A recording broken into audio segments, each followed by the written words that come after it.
dosa dan maksiat akan mengurangi iman. Mengurangi iman.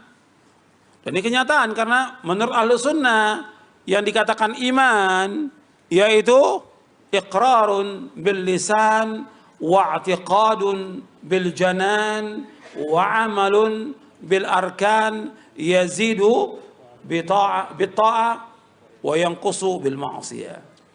Bahwa yang dikatakan iman menurut ahlu sunnah ikrar dengan lisan, meyakini dengan hati, kemudian melaksanakan dengan anggota tubuh, bertambah dengan ketaatan, berkurang dengan sebab perbuatan dosa dan maksiat.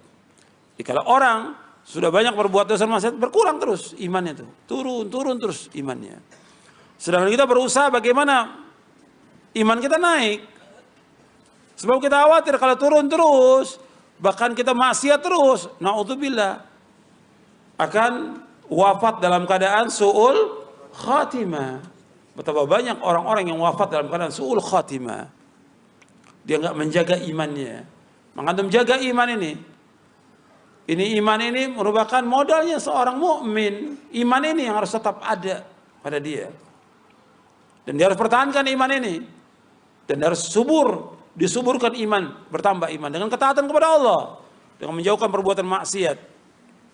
Makanya majelis ilmu dikatakan oleh para ulama majelis penyubur iman.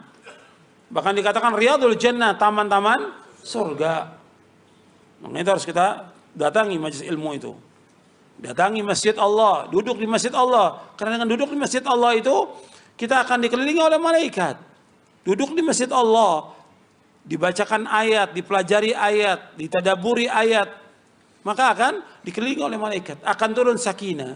Kata Nabi, wa majtama'a qaumun fi baitin min buyutillah yatluna kitab Allah wa yatadarasuna bainahum illa nazalat alaihimus sakinah wa ghashiyatuhumur rahmah wa haffathumul malaika wa dzakarahumullah fi man 'inda. Kata Nabi SAW, barang siapa yang duduk di masjid, dari masjid Allah, di masjid, bukan di rumah, di masjid, ngajinya di masjid, maka akan turun sakinah. Yang kedua, apa? Diliputi rahmat Allah. Yang ketiga, dikelilingi malaikat. Yang keempat, Allah akan sebutkan di antara para malaikat yang ada di sisinya. 4. Dengan kita duduk di masjid, mempelajari Quran dan sunnah, yang pertama kata Nabi akan turun sakinah, ketenangan. Yang kedua, dikelilingi oleh malaikat. Yang ketiga, yaitu yang kedua diliputi rahmat Allah. Yang ketiga dikelilingi malaikat. Yang keempat Allah akan sebutkan di antara malaikat yang ada di sisi Allah. Hadis ini sahih Muslim dan ada dalam kitab Arba'in An-Nawawi.